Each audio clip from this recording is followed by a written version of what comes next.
God. Going too fast. I'm taking 3. I'm going for the St. Louis now. Oh, no. Son of a bitch. You get your 2? Yeah. Welcome back to the channel, everyone. Thotgor here, of course, and today we are going to take a look at some aircraft gameplay. Aircraft carrier gameplay. Yeah, I know. I'm in my Shokaku. Well, few reasons for it, I suppose. Well, you know, I've been working through the campaign missions. Now, I've completed them enough where I got the ship.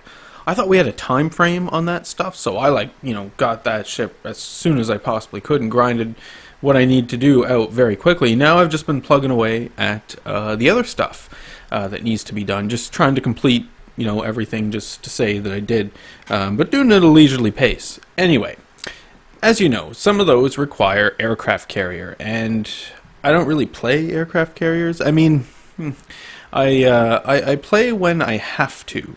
I'm not very good at it, but I try. So today I figured, I'll play my aircraft carrier for a few battles, see what ones I can knock down. In fact, while I was doing this, I did run into a few of you guys out there, so thank you for saying hello. Always great to, see my subscribers and get in a game with them. I always hope that I don't embarrass myself when I'm in those games and die right away or do very poorly, but typically I do very poorly or I die right away, so don't expect a whole lot when you run into me. probably not going to end up very well.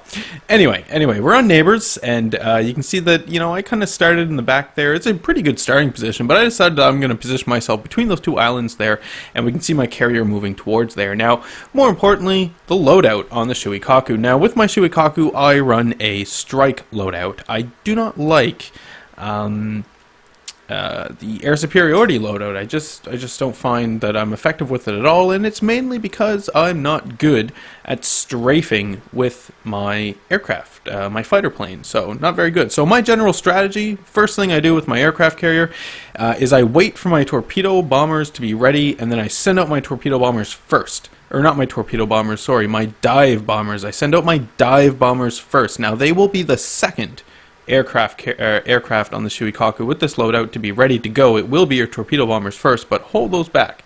Send out your dive bombers first, and send your dive bombers to two caps, A and B, B and C, whichever one's going to B, and then, wherever the team is going, you send the other one to that direction. And those two dive bombers are scouting what you're doing with those two initial planes. And I'm not good with aircraft carriers, so correct me if I'm wrong. But what I'm doing is I'm looking for the destroyers right away. As soon as I find the destroyers, those two aircraft, those two dive bombers are then going to attack the destroyers, and in the process spot them for a little while. Now in the meantime, the second planes that I'm launching off are my fighters. My fighters are moving right up to where the dive bombers are, unless some of my allies have discovered some enemy planes. Then my fighters will go and try and deal with them if possible. You'll notice in this battle I'm fighting against a Lexington. Lexingtons are very easy to just dominate, even in a strike loadout like this. So you can see my torpedo bombers are on the way, so the third planes that are on the way out are the torpedo bombers. With the torpedo bombers, they're in the back, just looking for a target, basically to kind of snipe with my torpedoes, is what I'm hoping to do. And you can see I did manage one torpedo hit on that ship there that I was firing on. So that's my general strategy, my general play right at the beginning with my aircraft that I have on the carrier. Now, my captain itself does have the air superiority or air supremacy ability, so my squadrons have 5 planes in them, at least my fighter squadrons do, right? And this is very, very important, and so do my dive bomber squadrons as well, now that I see it. Torpedo bomber squadrons, I'm pretty sure, are still capped at 4, but anyway, that is my general strategy with the planes, and how I'm going to play. And again, the captain has the air superiority or air supremacy, whatever it's called, and then of course I compensate all of his abilities for aircraft carrier. Now you can see so far we've been doing pretty good, I guess. I mean, I got a torpedo hit. We've kind of have the enemy figured out where they're going. You can see for the most part right now with my fighters are always grouped up, by the way. Because I don't really know how, or well, I know how, but I'm not good at doing the fighter strafe. I'm really not good at all at it. I'm kind of slowly figuring it out, but it's a process. That I always keep them grouped up in case I do come across American fighters, so that I can always, just go in there and fight. Now, that being said, I am watching for the enemy planes and whether or not they are strafing me. If they're coming in and they're strafing, well, you got to have your plane selected and get them the hell out of there as fast as you can. So we can see enemy strike aircraft coming at us, and obviously because of the amount of planes there, we'll now know that the enemy Lexington is running strike loadout, which should be pretty easy to deal with, frankly. I shouldn't have too much of a big deal. The biggest problem that I'll probably face is that my planes won't be everywhere where they're needed at the same time, and the amount of aircraft, if the player, enemy aircraft carrier captain keeps his planes grouped up, there'll just be so many planes that I'm not going to be able to kill them fast enough. But whatever. We didn't get too many kills there on the dive bombers, but we are going to start harassing these enemy torpedo bombers, which are really the bigger threat, if you ask me, as long as you're using them effectively. With my torpedo bombers, I have a good hold on how to do a manual drop with my torpedo bombers, so I'm pretty decent at it, I guess. With my dive bombers, I only do the manual drop when I'm dropping in smoke, and I'm just doing it as a guess. I'm not very good at the manual drop, and it's not really what I'm looking to get out of my dive bombers. It's all about my torpedo bombers with my aircraft carrier. But anyway, got to bring the planes back, the fighters back. You can see they are low on ammo, but we do have some torpedo bombers ready to go. Now, another thing you do want to keep in mind when you're in an aircraft carrier, especially at this tier 8, where AA becomes a pretty big issue, is you want to look at what ships are attacking you, and you're attacking, what their AA is like, and what ships are going to strafe you along the way, because you can start losing planes very, very quickly indeed. And it's something that you do really, really want to avoid. So there we go. We got a few torpedo hits there on that enemy battleship, I believe, about 5 of them, so that's not too bad at all. But you can see that the enemies are starting to push from the south, because the majority of my allies have gone up to the north, and I'm kind of freaking out at this, because if you notice, I'm down here in the south as well. And so now suddenly all of my aircraft are going to be used for me, the preservation of myself. Now I know that sounds very selfish, but keep in mind that ultimately what it's doing is it is helping out the team, right? I'm helping out my allies who are down here at the south, and now I'm blocking and stalling the enemy from actually getting in and capping our base. I could dress up a whole lot of things and make it sound very nice. So whichever one you want to accept. I'm being selfish, or I'm helping the team, or I'm doing both, I guess. Whatever. Doesn't matter. We've got dive bombers coming in here, and hopefully we'll manage to get a fire or something with these guys. I suppose this would be a good chance to do the manual drop, because that ship was basically sailing in a straight line to Leander, I believe. But whatever. With your aircraft carrier, it is a whole lot like real-time strategy, where you're just sort of managing a bunch of little things, but they say it's like real-time strategy, and the way that I interpret that means that, it's kind of, I'm in there with my units, and I'm really kind of micromanaging my units as to what they're doing, using different abilities and whatnot, as they're attacking the enemy. With this, it's really not like that. Right now you have the ability to do your manual drop, and that's not necessarily fire and forget, because especially with your torpedo bombers and your dive bombers, you're constantly adjusting that right up until the point where it actually drops. But once the weapons are away, or once it's done, it's over. There's no additional steps there, or additional micromanaging going on, which is probably good, because you have a lot of crap going on here at the same time. I guess the motions that you would go through in terms of the number of different things you have to manage is kind of like that, but at its core, I don't think it's like real-time strategy at all, but it's kind of a simplistic thing. Now, we do need to keep in mind, and we do need to be aware, as I'm sure you all are, that there are changes coming to these aircraft carriers, right? Wargaming is finally going to address the aircraft carriers a little, and maybe make some changes to it. And we know some of those changes and those changes coming in the form of simplifying things so that you're not going to be able to manual drop anymore. And I don't know how I feel about that, because I really don't play enough aircraft carrier to be able to say. I mean, I have a general idea on how to do things, but I don't know if my opinion on that would even matter, because I wouldn't classify myself as an aircraft carrier captain. But I'm interested in the fact that there are changes being made. I'm interested to see what those changes bring. I don't know whether or not those will be positive, but we'll have to see.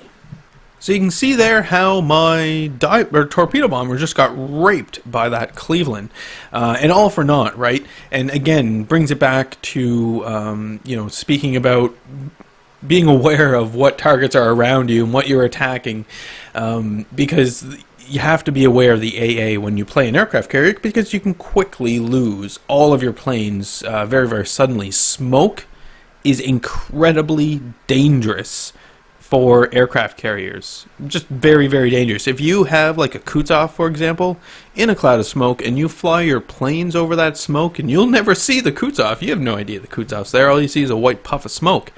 Your planes will die. It's over. It's done.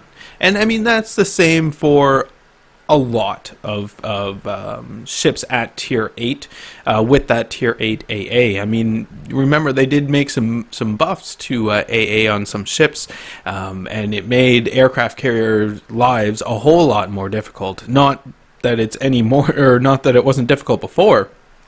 It's just, that much more has been added on.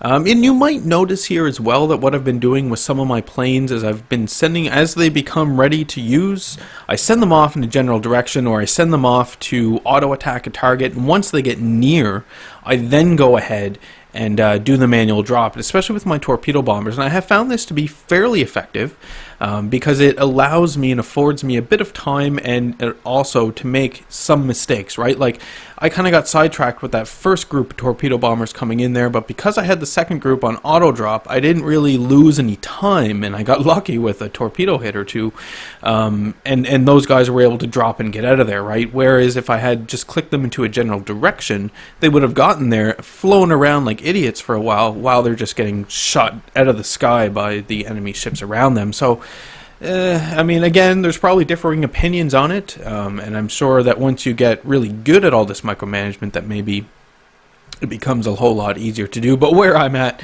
no. This is how I'm going to do it for now, while I get a little more comfortable. You can see my planes, my fighters, have been doing very, very well this battle. And like I say, I figured they would, because the strike Lexington, I don't even know if it has any fighters, and if it does, very, very little. So not a whole lot to worry about from that. And it's just a matter of how much can I murder all of these enemy planes. You can see doing it pretty good. We get some more more torpedoes off at another enemy ship. Hopefully those are going to hit, maybe result in something. I think I need another kill, because what I'm going for in this battle is I'm trying to get 2 kills with an aircraft carrier to get rid of that mission. So I have torpedo bombers on the way for this guy. It doesn't look like they are coming yet. The Shokaku, though, is a great aircraft carrier. Now, if you're going to talk aircraft carriers in like a competitive standing, where the game is at right now, at this point in time, it is all about the Shokaku. Don't even attempt to play your Lexington in a competitive arena. It's just not going to work, because the other aircraft carrier that you're going to come up against will be a Shokaku, and that Shokaku will just dominate you by default. So there's nothing you can do against it. And people might be yelling and screaming, and Thotgor, you're not even a carrier captain. How can you say that? Well, it just seems very obvious. Again, correct me if I'm wrong. That's fine, but it just seems very obvious to me anyway.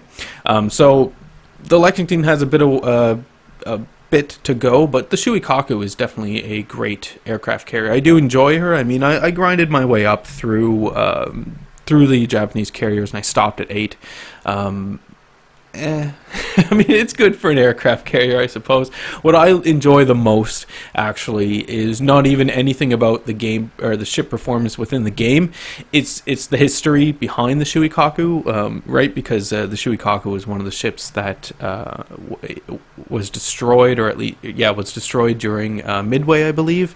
And all those class, the Hiryu, the Soryu, the Akagi, and the Kaga, those were all destroyed, and there aren't many good pictures of them, and the ones that are, right, are, you know, from that time that those ships existed, and they're from a far distance, and you can't really see all the details. So what I'm getting at is I love having these ships in my port, because I'm able to finally see these ships in full-on detail and glory. And that's actually the main reason why I enjoy the Shokaku so much. The ships of the Japanese aircraft carriers in general, and mostly actually the aircraft, or the Japanese line in general. All those ships were basically destroyed, and there's not many great pictures of them that exist. So it's great to have those ships and be able to see them in detail. Anyway, dominating the enemies, you can see that we did manage to destroy the enemies who are trying to come at me here in the south. And actually what I did, you might have noticed me slowly creeping up the map. I was all tricky, and I put my ship in a reverse. Yes, just steaming straight in reverse. It worked. It worked, so that was great. I did manage to get my second kill, and I'm trying to go for my third kill here as well, attacking the enemy Lexington. But I mean, for everything that the Lexington may lack in terms of like plane firepower, she does have great AA. And now that I think about it, you know, Lexington might not appear in the competitive standing very well at all, but in random battles, it's not too bad. I mean, one-on-one like this is not going to be so great, but if you have, you know, two Lexingtons on one side, or a Lexington and a Shokaku, right, the Lexington will work, and it will be fun, and you know, a lot of people enjoy their Lexington. It's just not competitive. It just isn't. Won't work. Anyway, we're closing in here on the final enemy ship. I believe that it's, you know, fairly safe now. So I might start slowly putting my ship back into forward here, potentially. But mainly what I was most happy with was the damage, right? Sitting on about 92,000 damage, which isn't too bad, especially for an aircraft carrier. I did not expect it. You can see my planes right now are keeping the enemy aircraft carrier spotted, but also I'm hunting down any enemy planes that might try and break away or launch from the Lexington and harass some of my allies. You can see this player too is not dumb, right? Or, well, at least is employing a smart strategy right now by having this dive bomber squadron kind of taunt me and lure me, right? And you can see it's working. I'm taking the bait, and I'm moving my planes in, and then I start realizing, oh, you know, my planes are getting really destroyed here. I pull back.